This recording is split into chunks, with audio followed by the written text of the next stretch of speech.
Oke, selamat datang kembali di pembahasan mendalam kita. Kali ini nih kita bakal fokus ke satu bagian spesifik dari buku You Are a Badass. Bagian 4 judulnya. Wah, langsung to the point ya. Cara mengatasi omong kosong Anda sekarang juga. Jadi intinya gimana caranya kita berhenti ngesabotase diri sendiri. Siap kita bongkar bareng-bareng BS atau ya omong kosong ini. Siap banget. Bagian ini tuh emang praktis banget isinya. Soal ngenalin, terus ngebongkar cerita-cerita di kepala kita, ketakutan, kebiasaan nunda, ya semua omong kosong itu tadi yang sebenarnya kita sendiri yang bikin.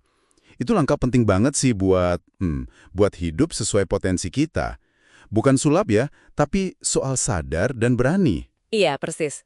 Bab 17 itu kan langsung nantang kita ya. Katanya, realitas kita sekarang ini jangan-jangan cuma ilusi aja gitu. Kayak burung nabrak kaca, terus padahal di sebelahnya ada pintu kebuka. Kita sering gitu nggak sih?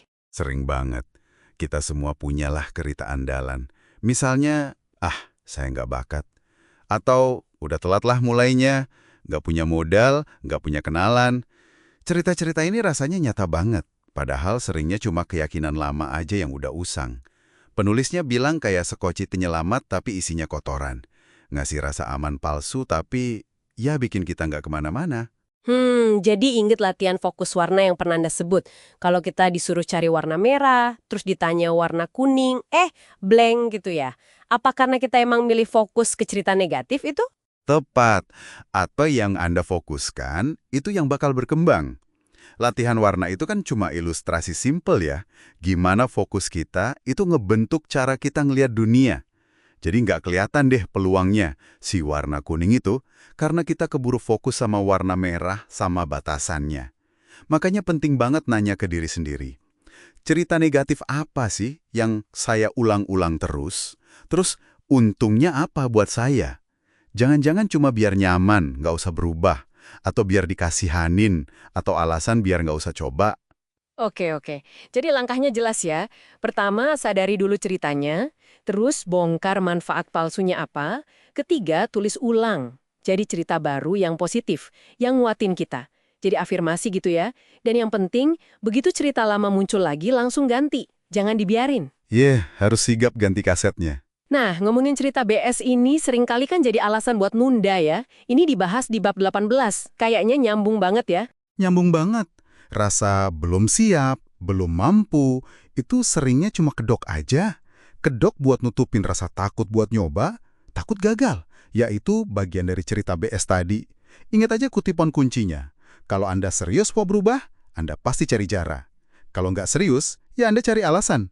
Dan nunda itu alasan paling populer. Penulisnya kan cerita tuh, dapat kerjaan di festival seni padahal nggak punya kualifikasi sama sekali, modal nekat aja. Itu contoh bagus sih, gimana tekad kadang lebih kuat dari sekedar pengalaman di CV. Jadi, tips praktis dari buku ini buat ngelawan kebiasaan nunda itu apa aja? Pertama, ya putusin aja dengan sadar. Oke, saya berhenti nunda sekarang. Harus ada keputusan. Kedua, bangun keyakinan kalau Anda bisa. Percaya diri itu penting. Ketiga, cari orang buat nagih. Minta teman atau mentor gitu, biar ada akuntabilitas. Nah, ini menarik nih. Kalau Anda tipe orang yang justru kerjanya bagus kalau udah mepet deadline, ya udah terima aja fakta itu. Gak usah ngerasa bersalah atau nambah stres. Manfaatin aja, jangan dilawan kalau emang itu cara kerja Anda. Wah, menarik juga ya poin terakhir itu. Oke, selain nunda, ada juga nih rasa kewalahan, ngerasa sibuk banget, atau nggak punya waktu, sama ketakutan juga. Ini dibahas di bab 19 sama 20. Ini juga bagian dari jebakan BS lagi. Betul. Itu juga cerita lain yang sering kita pakai. Ngerasa nggak punya waktu. Padahal buku ini bilang, waktu itu sebenarnya fleksibel.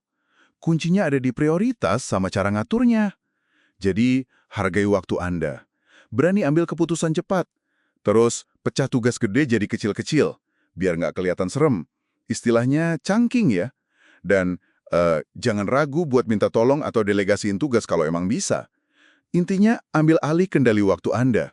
Oke, terus soal ketakutan di mana? Kayaknya ini inti dari banyak omong kosong kita ya. Ya, bisa dibilang gitu. Ketakutan itu seringkali cuma imajinasi kita aja kok. Bayangin masa depan yang buruk, padahal ya belum tentu kejadian. Buku ini ngasih beberapa cara pandang buat ngatasinya. Pertama, coba lihat ketakutan itu dari kaca spion. Ingat-ingat lagi ketakutan masa lalu, yang sekarang mungkin kerasa, ah, gitu doang ya dulu takut banget. Terus, coba balik pertanyaannya. Mana yang lebih nakutin? Risiko gagal pas nyoba, atau kepastian nyesel seumur hidup karena nggak pernah nyoba sama sekali? Terakhir, penting juga buat batasi asupan negatif. Jangan kebanyakan nonton berita atau dengerin omongan orang yang bikin tambah cemas. Bener juga. Ngomongin orang lain, bab 21 kan bahas soal proyeksi ya. Katanya orang lain itu bisa jadi cermin buat kita. Maksudnya gimana tuh? Apa yang bikin kita paling sebel sama orang lain, itu sebenarnya ada di diri kita juga. Persis. Jadi kalau ada interaksi yang bikin kita emosi negatif banget, itu sebenarnya data bagus.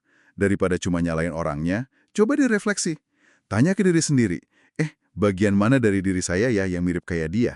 Atau, saya bakal jadi orang kayak apa ya kalau hal ini nggak bikin saya kesel? Ini bisa jadi alat buat kenal diri lebih dalam. Nah, terkait hubungan nih, kalau emang ada yang udah nggak sehat, udah toksik, buku ini nyaranin buat tegas saja. Fokus ke kebutuhan Anda buat lepas. Jangan malah kejebak drama atau negosiasi perasaan dia. Wah, ini semua intinya tentang ngambil kembali kendali dan kekuatan kita ya. Dan bab terakhir di bagian ini, bab 22, kayaknya jadi pengingat yang lembut tapi ngena banget. Soal menghargai hidup selagi kita masih punya waktu. Cerita kucing tua sama ayahnya penulis itu cukup bikin mikir ya. Buat diri kita sendiri. Tapi sekarang, hidup Anda, momen berharga Anda ini, ya lagi terjadi sekarang. Detik ini. Jangan nunggu nanti buat ngerayain diri sendiri, buat ngejar mimpi. Sayang banget waktunya. Jadi kesimpulannya nih, ngatasin omong kosong kita itu sebenarnya gabungan dari kesadaran diri, terus keputusan yang tegas, sama ya tindakan nyata. Harus ada actionnya. Kenali cerita palsunya, hadapi takutnya, hadapi nundanya, terus ya gerak maju. Tepat sekali.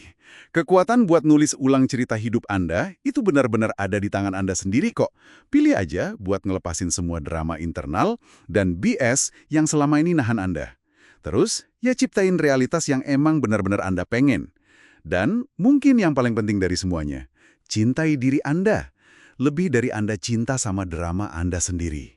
Oke. Sebagai penutup nih, coba Anda pikirkan satu hal ini ya.